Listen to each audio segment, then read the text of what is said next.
ओम शांति। 11 नवंबर 2023। मीठे प्यारे बाबा के आज के मधुर महावाक्य। आज की मुरली के कुछ मुख्य पॉइंट्स। आज बाबा हमें समझाते कि हम बच्चों को इस देह को भी भूलने का अभ्यास करना है। इस देह रूपी रथ को चलाने वाली हम आत्मा सारथी हैं। यह स्मृति स्वतः ही इस रथ अथवा देह से व किसी भी प्रकार के देह भान से न्यारा बना देगी और सारथी बनने से सर्व कर्मेंद्रियां हमारे कंट्रोल में रहेंगी। बाबा कहते विजयी आत्मा बनने के लिए हमें अटेंशन और अभ्यास इन्हें अपना निजी संस्कार बनाना है। अच्छी रीति पढ़ाई पढ़कर स्वयं को तकदीरवान बनाना है। तो चलिए सुनते हैं आज की बाबा की मीठी प्यारी मुरली। ओम शांति। बाबा कहते मीठे बच्चे, जितना तुम बाप को याद करेंगे उतना तुम्हारी बुद्धि का ताला खुलेगा। जिन्हें घड़ी घड़ी बाप की याद भूल जाती है वह हैं अनलकी बच्चे। प्रश्न, खाता जमा करने का आधार क्या है? सबसे बड़ी कमाई किस में है? उत्तर, खाता जमा होता है दान करने से। जितना तुम दूसरों को बाप का परिचय देंगे उतना आमदनी वृद्धि को पाती जाएगी। मुरली से तुम्हारी बहुत बड़ी कमाई होती है। यह मुरली सांवरे से गोरा बनाने वाली है। मुरली में ही खुदाई जादू है। मुरली से ही तुम माला माल बनते हो। गीत, हमें उन राहों पर चलना है। ओम शांति। रूहानी बाप समझा रहे हैं बच्चों को कि बच्चे गिरना और संभलना है। घड़ी घड़ी बाप को भूलते हो अर्थात गिरते हो, याद करते हो तो संभलते हो। माया बाप की याद भुलवा देती है क्योंकि नई बात है ना। ऐसे तो कोई बाप को कभी भूलते नहीं। स्त्री कभी अपने पति को भूलती नहीं। सगाई हुई और बुद्धि योग लटका, भूलने की बात नहीं होती। पति पति है, बाप बाप है। अब यह तो है निराकार बाप, जिसको साजन भी कहते हैं। सजनी कहा जाता है भक्तों को। इस समय सब हैं भक्त, भगवान एक है। भक्तों को सजनिया, भगवान को साजन या भक्तों को बालक, भगवान को बाप कहा जाता है। अब पतियों का पति व पिताओं का पिता वह एक है। हर एक आत्मा का बाप परमात्मा तो है ही। वह लौकिक बाप हर एक का अलग अलग है। यह पारलौकिक परम पिता सभी आत्माओं का बाप एक ही गॉड फादर है। उनका नाम है शिव बाबा। सिर्फ गॉड फादर। माउंट आबू लिखने से बताओ चिट्ठी पहुंचेगी? नाम तो लिखना पड़े ना। यह तो बेहद का बाप है। उनका नाम है शिव। शिव काशी कहते हैं ना, वहां शिव का मंदिर है। जरूर वहां भी गए होंगे। दिखाते हैं ना, राम यहाँ गया वहां गया, गांधी यहाँ गया। तो बरोबर शिव बाबा का भी चित्र है, परंतु वह तो है निराकार। उनको फादर कहा जाता है और किसको सबका फादर कह नहीं सकते। ब्रह्मा विष्णु शंकर का भी वह फादर है। उनका नाम है शिव। काशी में भी मंदिर हैं, उज्जैन में भी शिव का मंदिर है। इतने मंदिर क्यों बने हैं कोई भी नहीं जानते। जैसे लक्ष्मी नारायण की पूजा करते हैं, कहते हैं ये स्वर्ग के मालिक थे, परंतु स्वर्ग कब था, ये मालिक कैसे बने, ये कोई नहीं जानते। पुजारी जिसकी पूजा करे उनके ही ऑक्यूपेशन को न जाने तो इसको अंधश्रद्धा कहा जाएगा ना। यहाँ भी बाबा कहते हैं, परंतु परिचय नहीं है। माता पिता को जानते नहीं। लक्ष्मी नारायण के पुजारी पूजा करते हैं, शिव के मंदिर में जाकर महिमा करते हैं, गाते हैं तुम माता पिता, परंतु वे कैसे माता पिता है, कब बने थे, कुछ भी नहीं जानते। भारतवासी ही बिल्कुल नहीं जानते। क्रिश्चियन, बौद्धि आदि अपने क्राइस्ट को, बुद्ध को याद करते हैं, झट उनकी बायोग्राफी को बताएंगे। क्राइस्ट फलाने समय पर क्रिश्चियन धर्म की स्थापना करने आया था। भारतवासी किसको भी पूछते हैं, उनको पता नहीं है कि ये कौन है। न शिव को, न ब्रह्मा विष्णु शंकर को, न जगत अम्बा जगत पिता को, न लक्ष्मी नारायण को जानते, सिर्फ पूजा करते रहते हैं। उन्हों की बायोग्राफी क्या है, कुछ भी नहीं जानते। बाप आत्माओं को बैठ समझाते हैं, तुम जब स्वर्ग में थे तो तुम्हारी आत्मा और शरीर दोनों पवित्र थे, तुम राज्य करते थे। तुम जानते हो बरोबर, हम राज्य करते थे। हमने पुनर्जन्म लिए, 84 जन्म भोगते भोगते बादशाही गंवा दी, भूरे से काले बन गए हैं। सुंदर थे, अब श्याम बन गए हैं। आजकल नारायण को भी सांवरा दिखाते हैं, तो सिद्ध होता है वही श्री कृष्ण श्री नारायण था। परंतु इन बातों को बिल्कुल समझते नहीं। यादव हैं मूसल इन्वेंट करने वाले, और कौरव पांडव भाई भाई थे। वे आसुरी भाई और ये दैवी भाई थे। ये भी आसुरी थे। इन्हों को बाप ने ऊंच बनाकर दैवी भाई बनाया है। दोनों भाइयों का क्या हुआ, बरोबर पांडवों की जीत हुई, कौरव विनाश हो गए।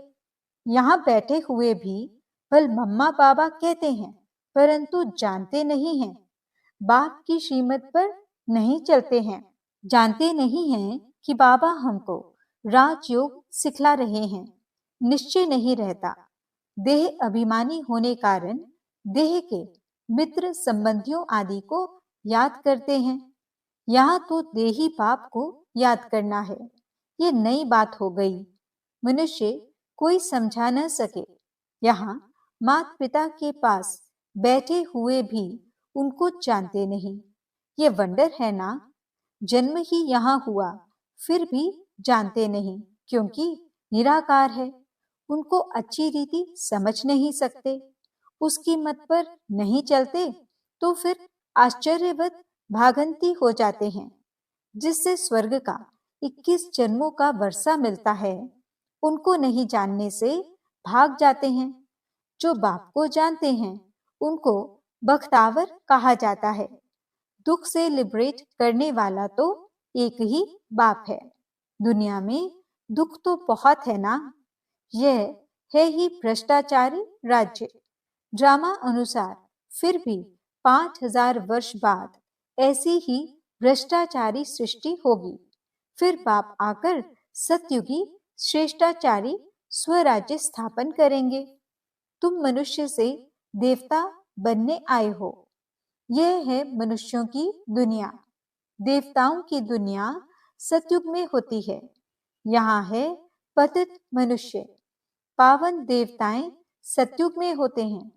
यह तुमको ही समझाया जाता है, जो तुम ब्राह्मण बने हो। जो ब्राह्मण बनते जाएंगे, उनको समझाते जाएंगे। सब तो ब्राह्मण नहीं बनेंगे। जो ब्राह्मण बनते हैं, वही फिर देवता बनेंगे। ब्राह्मण न बना तो देवता बन न सके। बाबा मम्मा कहा तो ब्राह्मण कुल में आया। फिर है सारा पढ़ाई के पुरुषार्थ पर मदार। ये किंगडम स्थापन हो रही है, और इब्राहिम बुद्ध आदि कोई किंगडम स्थापन नहीं करते हैं। क्राइस्ट अकेला आया, किसी में प्रवेश कर क्रिश्चियन धर्म स्थापन किया। फिर जो क्रिश्चियन धर्म की आत्माएं ऊपर में हैं, वे आती रहती हैं। अभी सब क्रिश्चियंस की आत्माएं यहाँ हैं। अभी अंत में सबको वापस जाना है। बाप सभी का गाइड बन सबको दुख से लिबरेट करते हैं। बाप ही है सारी ह्यूमैनिटी का लिबरेटर और गाइड। सब आत्माओं को वापस ले जाएंगे। आत्मा पतित होने कारण वापस जा नहीं सकती है। निराकारी दुनिया तो पावन है ना। अभी यह साकारी सृष्टि पतित है। अब इन सब को पावन कौन बनाए जो निराकारी दुनिया में जा सकें। इसलिए बुलाते हैं, ओ गॉड फादर आओ। गॉड फादर आकर बतलाते हैं कि मैं एक ही बार आता हूँ जब सारी दुनिया भ्रष्टाचारी बन जाती है। कितनी गोलियां बारूद आदि बनाते रहते हैं एक दो को मारने के लिए। एक तो बॉम्ब्स बना रहे हैं, दूसरे फिर नेचुरल कैलामिटीज, फ्लड्स, अर्थक्वेक आदि होंगी। बिजली चमकेगी, बीमार पड़ जाएंगे, क्योंकि खाद तो बननी है ना। गंध की ही खाद बनती है ना। तो इस सारी सृष्टि को खाद चाहिए जो फिर फर्स्ट क्लास उत्पत्ति हो। सतयुग में सिर्फ भारत ही था, अब इतने सबका विनाश होना है। बाप कहते हैं, मैं आकर दैवी राजधानी स्थापन करता हूँ और सब खत्म हो जाएंगे। बाकी तुम स्वर्ग में जाएंगे। स्वर्ग को तो सब याद करते हैं ना, परंतु स्वर्ग कहाँ किसको जाता है ये कोई को पता नहीं। कोई भी मरेगा कहेंगे स्वर्गवासी हुआ। अरे कलयुग में जो मरेंगे तो जरूर पुनर्जन्म कलयुग में ही लेंगे ना। इतना भी अक्ल कोई में नहीं है। डॉक्टर ऑफ फिलॉसफी आदि नाम रखाते हैं, समझते कुछ नहीं। मनुष्य मंदिर में रहने वाले थे, वह है क्षीर सागर, यह है विषय सागर। यह सब बातें बाप ही समझाते हैं। पढ़ाएंगे तो मनुष्यों को, जानवर को तो नहीं पढ़ाएंगे। बाप समझाते हैं यह ड्रामा बना हुआ है। जैसा साहूकार मनुष्य वैसा फर्नीचर होगा। गरीब के पास ठिक्कर ढोबर होगा, साहूकार के पास तो इतने वैभव होंगे। तुम सतयुग में साहूकार बनते हो तो तुम्हारे हीरे ज्वारों के महल होते हैं। वहां पर कोई गंदगी आदि नहीं होती, बांस नहीं होती। यहाँ तो बांस होती है, इसलिए अगरबत्ती आदि जगाई जाती है। वहां तो फूलों आदि में नेचुरल खुशबू रहती है। अगरबत्ती जलाने की दरकार नहीं पड़ती। उनको हेवन कहा जाता है। बाप हेवन का मालिक बनाने के लिए पढ़ाते हैं। देखो कैसे साधारण है। ऐसे बाप को याद करना भी भूल जाते हैं। निश्चय पूरा नहीं तो भूल जाते हैं। जिससे स्वर्ग का वर्षा मिलता है, ऐसे माता पिता को भूल जाना कैसी बदकिस्मती है। बाप आकर ऊंचते ऊंच बनाते हैं। ऐसे माता पिता की मत पर न चले तो 100% मोस्ट अनलकी कहेंगे। नंबरवार तो होंगे ना। कहाँ पढ़ाई से विश्व का मालिक बनना, कहाँ नौकर चाकर बनना। तुम समझ सकते हो हम कहाँ तक पढ़ते हैं। वहां सिर्फ धर्म पिताए आते हैं धर्म स्थापन करने। यहाँ मात पिता है क्योंकि प्रवृत्ति मार्ग है ना। पवित्र प्रवृत्ति मार्ग था, अभी है अपवित्र प्रवृत्ति मार्ग। लक्ष्मी नारायण पवित्र थे तो उन्हीं संतान भी पवित्र थी। तुम जानते हो हम क्या बनेंगे। मात पिता कितना ऊंच बनाते हैं तो फॉलो करना चाहिए ना। भारत को ही मदर फादर कंट्री कहा जाता है। सतयुग में सब पवित्र थे, यहाँ पतित हैं। कितना अच्छी रीति समझाया जाता है, परंतु बाप को याद नहीं करते तो बुद्धि का ताला बंद हो जाता है। सुनते सुनते पढ़ाई छोड़ देते हैं तो ताला एकदम बंद हो जाता है। स्कूल में भी नंबरवार हैं। पत्थर बुद्धि और पारस बुद्धि कहा जाता है। पत्थर बुद्धि कुछ भी समझते नहीं, सारे दिन में 5 मिनट भी बाप को याद नहीं करते। 5 मिनट याद करेंगे तो इतना ही ताला खुलेगा। जास्ती याद करेंगे तो अच्छी रीति ताला खुल जाएगा।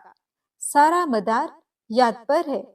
कोई कोई बच्चे बाबा को पत्र लिखते हैं, प्रिय बाबा व प्रिय दादा। अब सिर्फ प्रिय दादा पोस्ट में चिट्ठी डालो तो मिलेगी? नाम तो चाहिए ना। दादा दादियां तो दुनिया में बहुत हैं। अच्छा, आज दीपावली है। दीपावली पर नया खाता रखते हैं। तुम सच्चे सच्चे ब्राह्मण हो। वे ब्राह्मण लोग व्यापारियों से नया खाता रखाते हैं। तुमको भी अपना नया खाता रखना है, परंतु यह है नई दुनिया के लिए। भक्ति मार्ग का खाता है बेहद घाटे का। तुम बेहद का वर्षा पाते हो, बेहद की सुख शांति पाते हो। ये बेहद की बातें बेहद का बाप बैठ समझाते हैं, और बेहद का सुख पाने वाले बच्चे ही यह सब समझ सकते हैं। बाप के पास कोटों में कोई ही आते हैं। चलते चलते कमाई में घाटा पड़ता है तो जो जमा किया है वह भी ना हो जाती है। तुम्हारा खाता वृद्धि को तब पाता है जब कोई को दान देते हो। दान नहीं देते हो तो आमदनी की वृद्धि नहीं होती है।